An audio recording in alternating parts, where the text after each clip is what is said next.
құрметті оқушылар. Бүгін Қазақстан тарихы сабағында сабағымыз тақырыбы Ахмет Байтұрсынов ұлт ұстазы деп аталады. Оқу мақсаты 8-2-2 Ахмет Байтұрсыновты қазақ тіл білімінің негізін салушы қоғам қайраткері ретінде бағалау. Сабақтың мақсаты Ахмет Байтұрсыновты қазақ тіл білімінің негізін салушы қоғам қайраткері ретінде бағалайды. Балалар, сабағымызды бастамас бұрын ой шақыру әдісі бойынша мен кішкене үзінді оқып кетейін.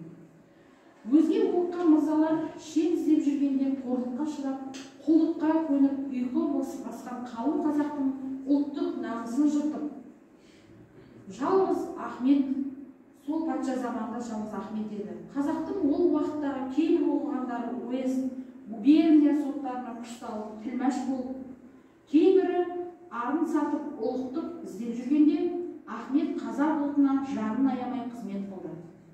Балалар, цитата кім туралы айтып тұр? Цитатада қандай ақпарат беріп тұр? Ахметтің өмірбаяны. Иә, ұлт көсемі, ұлт ұстазы деп бағаланған және тарихта солай аталған Ахмет Байтұрсынұлы туралы айтып тұрған екен. Ахмет Байтұрсынұлы, ұлт көсемі Ахмет Байтұрсынұлының туғанына биыл неше жыл мерейтойы? 150 жыл толып отырған екен. Балалар, олай болса, бүгінгі сабағымызда Байтұрсыновтың жаңағы еңбектері немесе қоғамдағы жасаған қызметтеріменен Байтұрсыновтың тіл ғылымына сіңірген еңбектері туралы барлық дәлелдерді келтіре отырып, жан-жақты ашып, ұлт ұстазының жасаған іс-әрекеттерін, еңбектерін ашып, мәнін көрсетеміз балалар.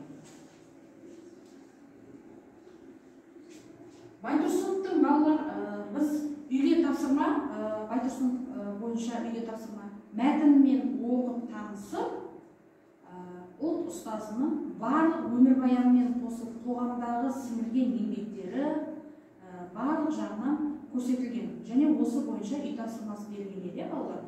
Ал Байтұрсынов қазақ ұлтына, қазақ халқына, қазақ мемлекетіне сіңірген еңбегі бойынша біз Байтұрсыновты қалай тани аламыз? Байтұрсынов кім жалпы?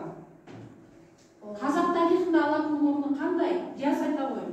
Ахмет Байтұрсынұлы белгілі тілші, ғалым, ағартушы, педагог және қоғам қайраткері. Жарайсың. Байтұрсыновтың туған өмірбаяны туралы кім баяндап береді балалар? Зере айта қойын. Ахмет Байтұрсынов 1872 жылы дүниеге келіп, 1937 жылы дүниеден өткен. Ол жастайынан әкесіз өседі. Және де Ахмет ол бастауыш білімін ауыл молдасынан алады. Ол Қостанай және Қарақалы уездерінде өзінің оқыту білімін жалғастырады. Жарайсың, отыра ғой. Және қоғам қайраткері ретінде Ахмет Байтұрсыновның сіңірген еңбектері, қызметтері қандай балалар? Ақмаржан? Ахмет Байтұрсынов қазақ үшін қасиетті есім. Ол өз ұлтын бағу жану үшін өз өмірінің барлық саласына қатысады. Оның бұған дәлелі атақ даңқысы дәлел. Ол әйгілі қарқаралы пьеса авторларының бірі болды. Жарайсың. Демек, балалар, біз Ахмет Байтұрсынұлының нағыз қазақ елін көркейтуде, қазақ еліне сіңірген еңбегі бойынша біз нағыз қазақ халқының патриоты деп білсек болады екен. Балалар, енді бүгінгі сабағымызға байланысты Ахмет Байтұрсыновтың қоғамдық саясиде өмірдегі сіңірген қызметі және тіл білімінің негізін салушы ретіндегі қайраткер ретінде сіңірген еңбектерін ажырата отырып, қазір алдарыңызда тұрған парақшадағы берілген тапсырмаларға кірісе отырып, Ахмет Байтұрсыновтың сіңірген еңбектерін бөлек-бөлек қағаз бетіне жазамыз балалар.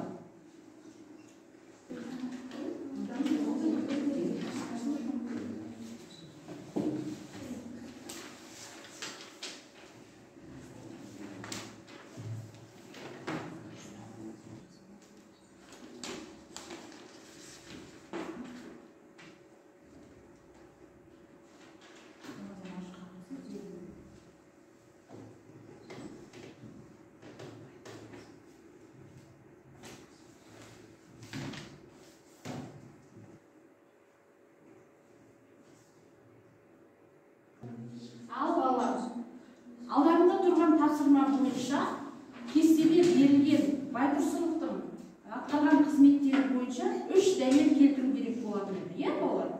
Ал енді қоғамдағы атқарған қызметтері бойынша, қоғамдық саяси өмірдегі оның жасаған қызметтері бойынша 3 дәлел келтіріңіз деген. Осы 3 дәлелді қалай келтірелеріңдер, кәне? Айзат айта ғой. Ахмет Байтұрсынұлы Алаш партиясының жетекшісі болған қызметкері. Екіншісі елінің қамын ойлаған ұлтжанды азамат. Ал үшіншісі елінің тәуелсіздігі үшін жас саналы ғұмырын қиған қоғам қайраткері. Өте дұрыс, өте жақсы. Ал енді тіл білімінің негізін салушы ретінде Ахмет Байтұрсыновқа 3 дәлел келтіру керек балалар. Кім айтады? Ғалия айтады. Ғалия.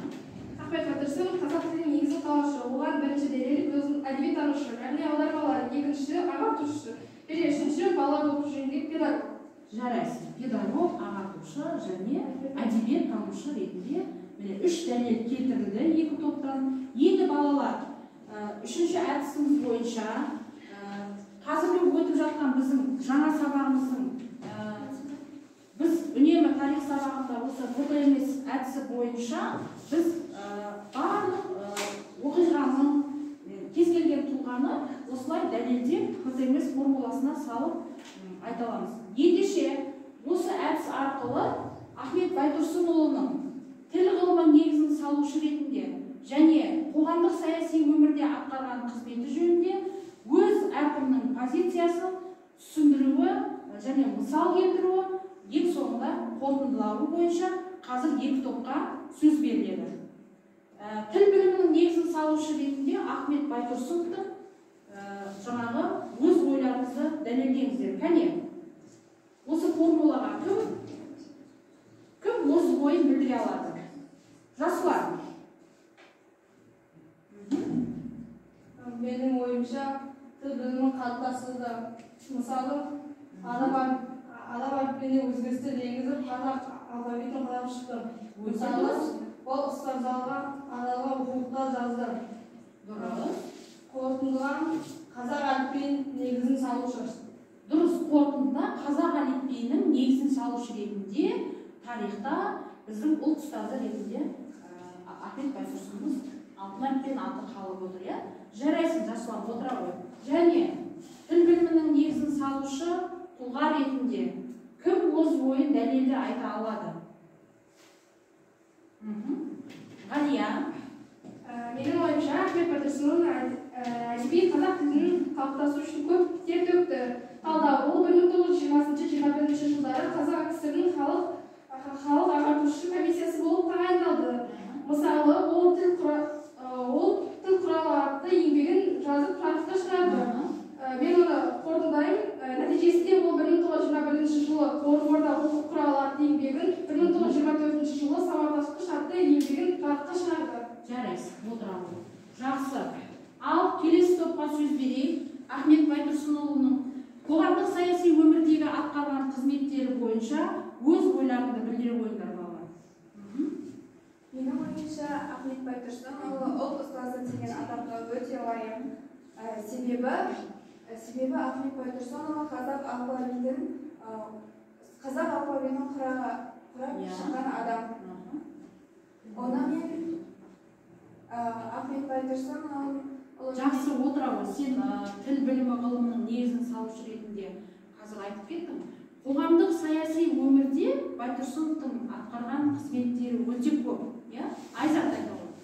Ахмет Байтұрсынұлы әлеуметтік ахуалда баяндайтын мақалалар шығарған үшін ол бірнеше рет айыппұл төлеген. Сонан соң бірнеше рет түрмеге де қамалған. Ол 1917-18 жылдар аралығында Алаш партиясы жетекшілік қылады.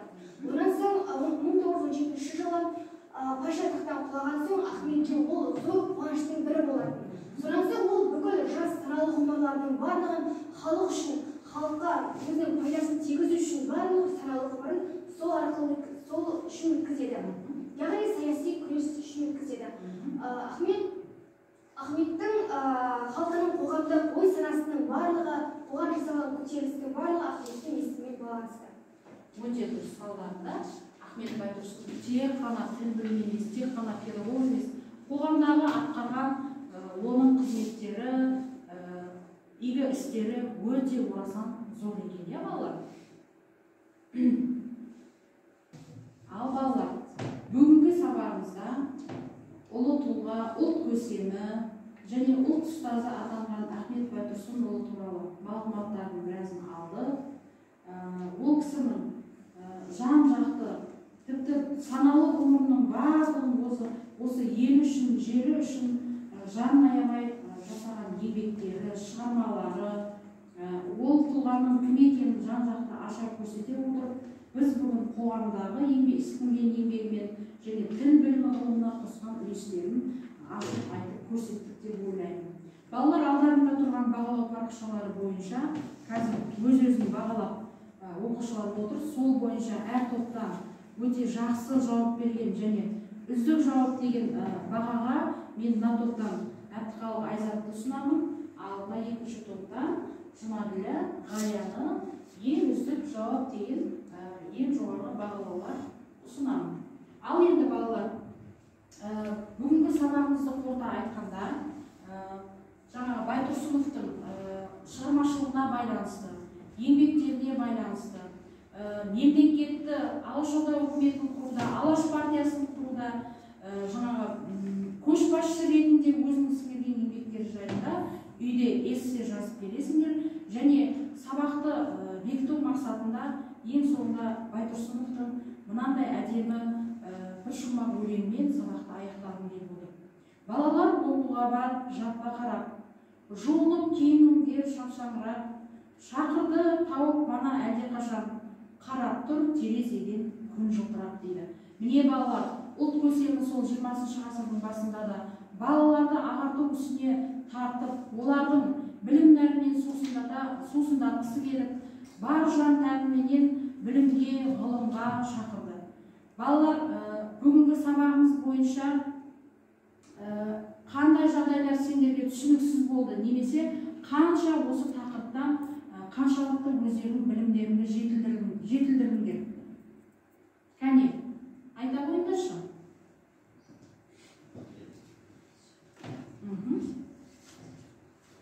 Бейбарыс, сен үшін сабақ қызықты болды ма?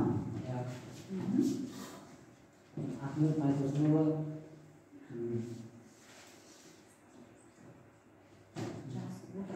Ахмаджан.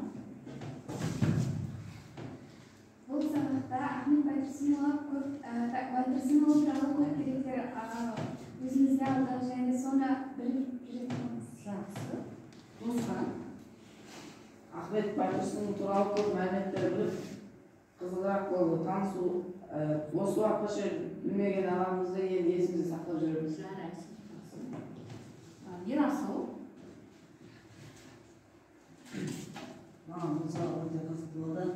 Ахмет Байтұрсынұлының қызметтерін біліп жүрмін. Жарайсың, қызметтері.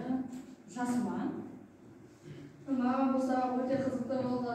Енді Ахмет Байтұрсынұлының қоғам қайраткерлігін естен шығарып жүрміз. Жарайсың. Міне, бүгін мейлінше Байтұрсынұлының сіңірген еңбектерін жақсы білдік деп ойлаймын. Келесі сабақта ғаламтордан, ақпарат беттерінен Байтұрсыновтың тағы да көптеген сіңірген еңбектерін, шығармаларын үйде танысып келуге тапсырма береміз және Ахмет Байтұрсынұлы туралы эссе жазып келуге тапсырма беремін. Жақсы балалар, сау болыңдар, сабақ осымен аяқталды.